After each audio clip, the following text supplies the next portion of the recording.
The cross!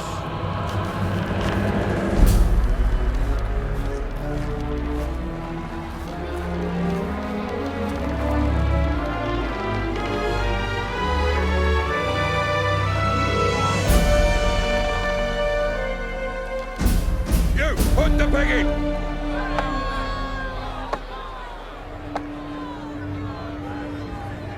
Support ropes loose!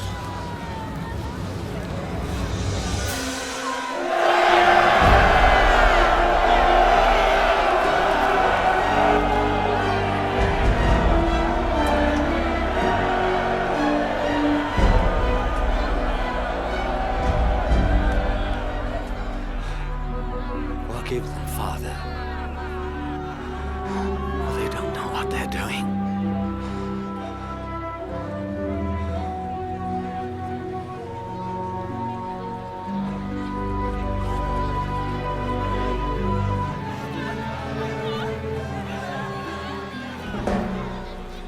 He has saved others. Let him save himself.